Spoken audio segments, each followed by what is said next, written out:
You walk into the store, you grab milk, bread, eggs, and your brain goes, wait, why does this feel wrong? You didn't suddenly get poorer.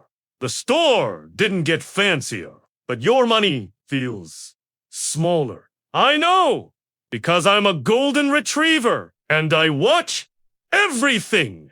I watch you sigh at the receipt. I watch you put one apple back. Not because you don't want it, but because something feels off. Here's the deal. Stay with me until the end of this video, and I promise you'll finally understand why everything still feels expensive and why it's not just inflation and not just greedy companies. By the end, your confusion will be gone.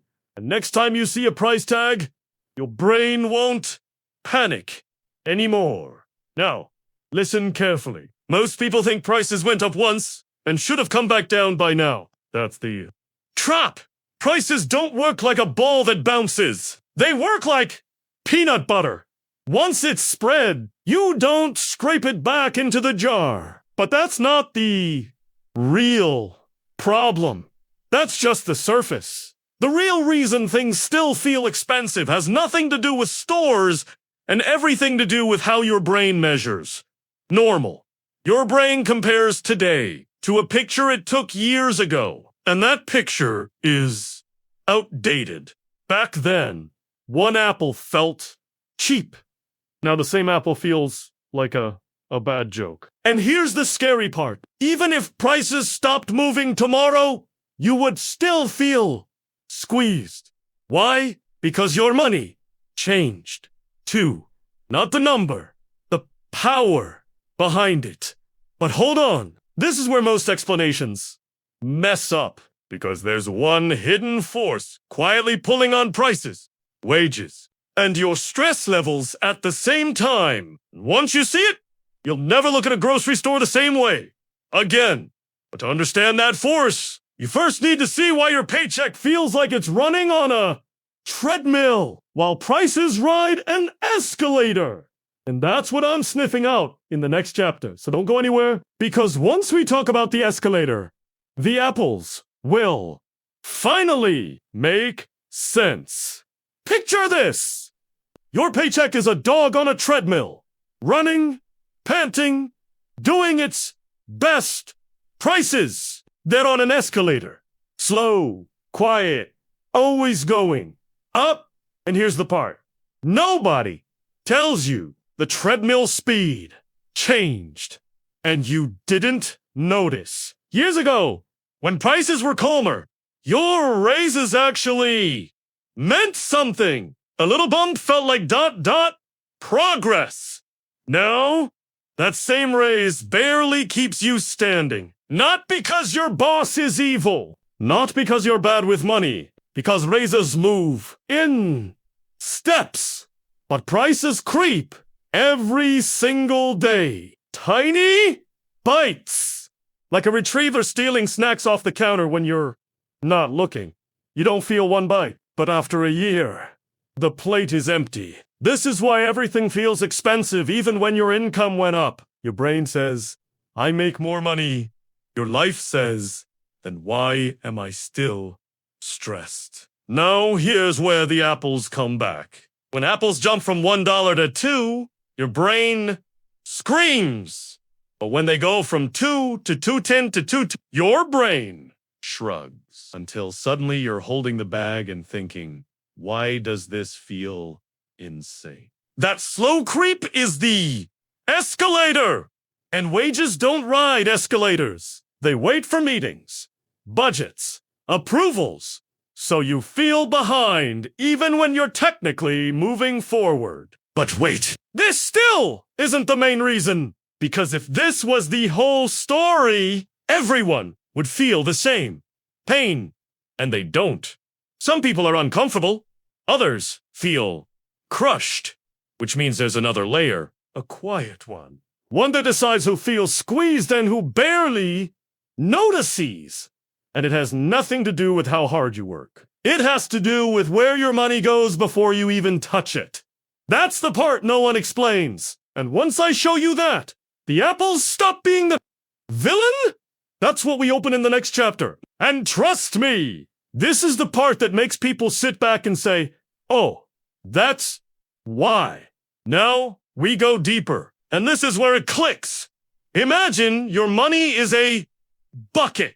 Every month, water goes in. That's your paycheck. But before you even lift the bucket, there are holes in the bottom.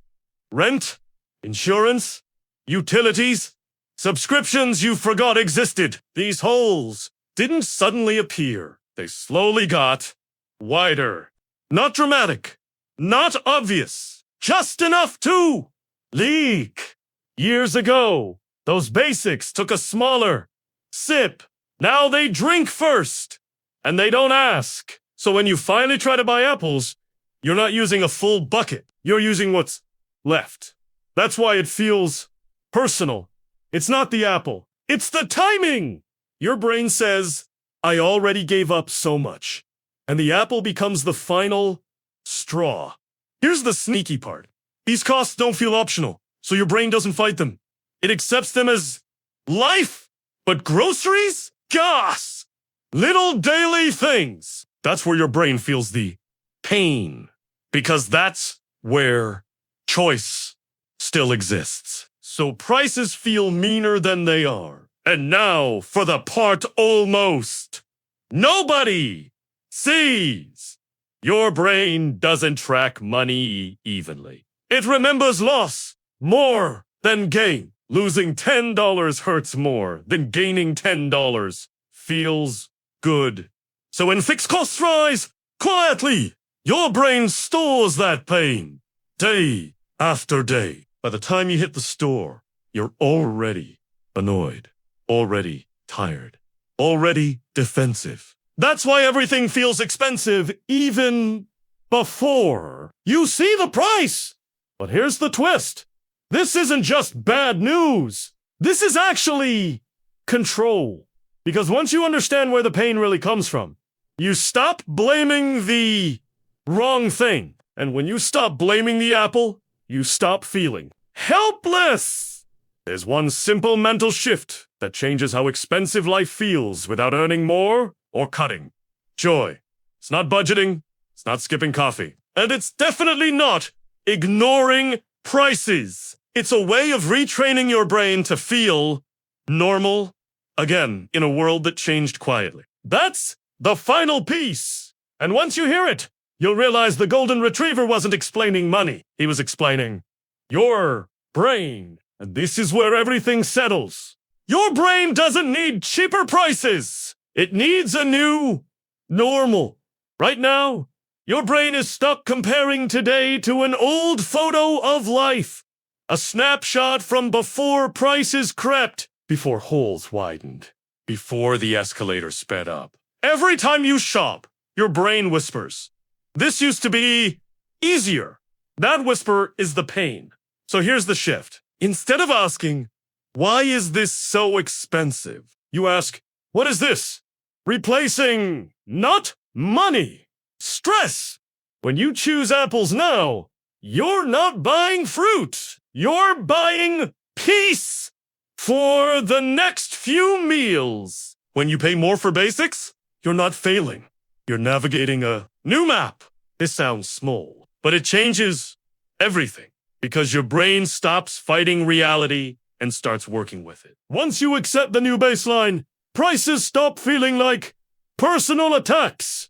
They become signals. Signals that help you decide what actually matters to you and what doesn't. That's how some people stay. .com, while others feel crushed. Not because they're richer, but because their brain updated the photo. And once you update the photo, the apples stop screaming at you. They're just apples. Again, but attention.